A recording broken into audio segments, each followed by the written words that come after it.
السلام عليكم. كنت قاعد بتفرج على اليوتيوب، فجأة طلع لي فيديو قديم للكنيسة وهي بتتكلم عن الإسلام. عمر بن الخطاب مرضيش يصلي في كنيسة القيامة، قال لحسن يفهموا ان انا هحولها الى مسجد. منتهى المحبة ومنتهى الحكمة، ومش بس كده، كان عادل جدا زي ما انتوا عارفين. لما كان نايم تحت شجرة بدون حراسة، فواحد معدي من الإعرابيين فقال له: حكمت فعدلت فأمنت فنمت يا عمر. سرحت كده مع نفسي وقلت لو الإسلام ما دخلش مصر إيه اللي هيحصل يا جرجس؟ ثانية واحدة وارجع لك تاني.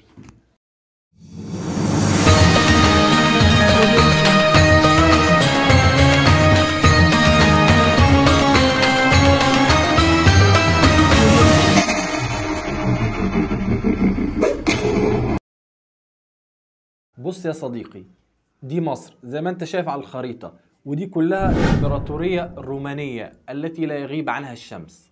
مصر في الوقت دوت كانت محتلة من الرومان قبل الفتح الإسلامي. وخلينا نتكلم عن مصر قبل الفتح الإسلامي. مصر قبل الفتح الإسلامي كانت محتلة من الرومان، والرومان كانوا على المذهب الكاثوليكي، والمصريين كانوا على المذهب الأرثوذكسي. ومن هنا نشأ الخلاف بين المصريين والرومان، وده كانت النقطة الفاصلة في الصراع ما بين الرومان والمصريين الأقباط.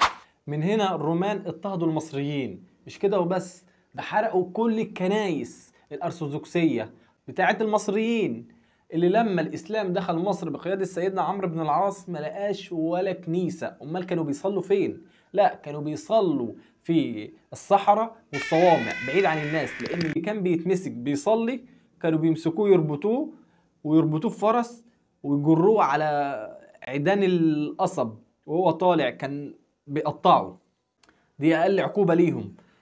ويحكي المؤرخ الروماني جرمانيوس، مؤرخ روماني عاش الحدث وشاف الأحداث دي كلها، كان بيقول إن بابا الكنيسة الأرثوذكسية بنيامين اعترض على اللي بيعملوه الرومان في المصريين الأقباط، فالرومان مسكوا أخوه مينا وولعوا فيه وخدوا التراب بتاعه ورموه في النيل. ده الرومان. الرومان في عهد الإمبراطور دقلديانوس عمل نظام جديد للضرائب. يعني صباح الفل أنا جاي أفرض عليك ضريبة. كان بيفرض ضريبة على الجثث، الأموات. يعني أنت مثلا أبوك مات هفرض عليه ضريبة، طب لو ما دفعتش هاخد الجثة. هو كده، لدرجة إن هو فرضوا ضريبة على السمك المملح. يعني مؤرخ زي جرمانيانوس كان بيقول إن مصر كانت بتودي القمح لروما، كانت بيصنع منه 18,000 رغيف في اليوم الواحد. يعني كانوا عاملينها مزرعة أبوهم ولاد الهرمة. شوف عملوا إيه في مصر. رومان حصلت في مصر مجاعة كبيرة جدا، وقال إنها موتت ربع سكان مصر، لغاية ما ظهرت دعوة جديدة في شبه الجزيرة العربية واللي هي الإسلام. القصة الشهيرة إن النبي عليه أفضل الصلاة والسلام بعت رسالة للمقوقس حاكم مصر عشان يخش في الإسلام. فالمقوقس رد على الرسالة بهدية، واللي كان منها الجارية القبطية وحصان وزلعة عسل. والعسل دوت كان متاخد من قرية في بنها. القرية ديت اسمها دلوقتي بنها العسل. النبي عليه أفضل الصلاة والسلام داق من العسل دوت ودعا للقرية ديت، والقرية ديت اسمها دلوقتي بنها العسل، وهي أكبر القرى اللي بتصدر العسل في مصر لغاية دلوقتي. دي كانت المحطة الأولى لفتح مصر. نيجي بقى على المحطة الثانية. المحطة الثانية لفتح مصر هو اقتراح سيدنا عمرو بن العاص رضي الله عنه على الخليفة سيدنا عمر بن الخطاب رضي الله عنه أيضا بفتح مصر. رد على سيدنا عمر بن الخطاب وقال إنها المضيعة، إنها والله لمهلكة. سيدنا عمرو بن العاص رد على سيدنا عمر بن الخطاب وقال له إنها أرض النيل والعدد والخير. الرومان ظلموا أقباط مصر فلا يرجون من الله إلا الخلاص من هؤلاء. ده كان الرد. رد سيدنا عمر بن الخطاب على سيدنا عمرو بن العاص قال له أمهني حتى أشاور أصحابي. ده كان المحطة الثانية لفتح مصر. ونيجي للمحطة الثالثة لفتح مصر، وهي أهم محطة. خلاص سيدنا عمرو بن العاص خلاص حزم أمره ورايح يفتح مصر. دي آخر محطة. سيدنا عمرو بن العاص رضي الله عنه راح للمدينة وعرض الأمر على سيدنا عمر بن الخطاب رضي الله عنه. فسيدنا عمر بن الخطاب كان برضو جواه الرفض، وكان لأسباب كتير، منها إن كبار الصحابة منهم سيدنا عثمان بن عفان كان رافض فتح مصر، وكان شايف إن سيدنا عمرو بن العاص رجل بيحب السلطة وهيهلك المسلمين. لكن بعد إلحاح سيدنا عمرو بن العاص رضي الله عنه، سيدنا عمر بن الخطاب وافق على مضض، لأنه شاف إن سيدنا عمرو بن العاص شخص من دواهي العرب. دواهي العرب الأربعة هم سيدنا عمرو بن العاص، وسيدنا معاوية بن أبي سفيان، وسيدنا زياد بن أبيه، وسيدنا المغيرة بن شعبة.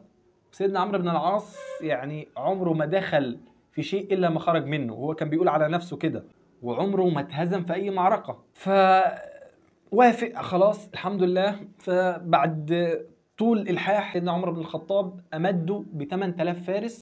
مشي سيدنا عمرو بن العاص وهو بيبص وراه مخافة إن سيدنا عمر بن الخطاب يرجع عن رأيه، ويبعت له رسالة يقول له فيها ارجع بالجيش وما تفتحش مصر. فسيدنا عمرو بن العاص مشي بالجيش، واللي كان خايف منه حصل بالفعل. جت رسالة من سيدنا عمر بن الخطاب رضي الله عنه بيقول له فيها إن كنت في أرض مصر خش افتحها، خلاص خش افتحها، وإن كنت خارج حدود مصر فارجع بالجيش. خلاص الموضوع محسوم وما يقدرش يخالف أمر الخليفة. سيدنا عمرو بن العاص ما كانش عارف هو فين بالظبط لما جات له الرسالة، فسأل الدليل. فالدليل فضل يبص في الأنحاء كده ويبص ويشوف وكذا، وبعد شوية قال له احنا في أرض العريش واحنا على حدود مصر، وخلاص دخلنا أرض مصر وانت واقف على أرض مصر.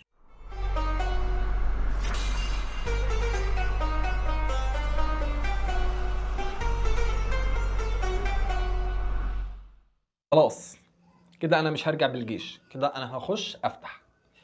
سيدنا عمرو بن العاص رضي الله عنه فرح جدا وصلى ركعتين لله. لكن السؤال اللي احنا طرحناه في الاول، ايه اللي هيحصل يا جرجس لو الاسلام ما دخلش مصر؟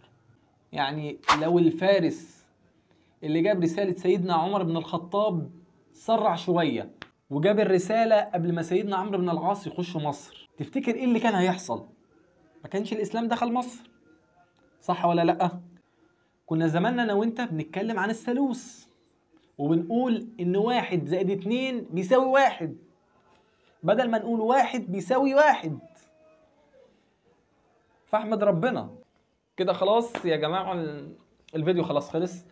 استنوا الفيديو التاني من فتح مصر ان شاء الله. الفيديو التاني دوت هيكون فيديو جامد جدا، وهنتكلم بقى فيه عن حاجات يعني خطط سيدنا عمرو بن العاص في فتح مصر، عدد الجيش وهجماته والاماكن اللي فتحها واسمها دلوقتي ايه. استنوا بقى الفيديو الجاي، ودعمونا بلايك واشتراك في القناه، وما تنسوش الدعم عشان نعمل فيديو تاني. انا ما عنديش امكانيات، بس عندي حب الناس، وبصراحه دعمكم هو اللي هيفرق. مش مهم اي امكانيات، انا ما عنديش امكانيات وبصور بالموبايل وبمنتج من على الموبايل. ايه رايكم؟ والاوضه دي كلها اصلا مش متمحره، والكرومه الخضراء ديت لو شلتوها تشوفوا بلاوي. بس الحمد لله انا بحبكم ومبسوط بيكم.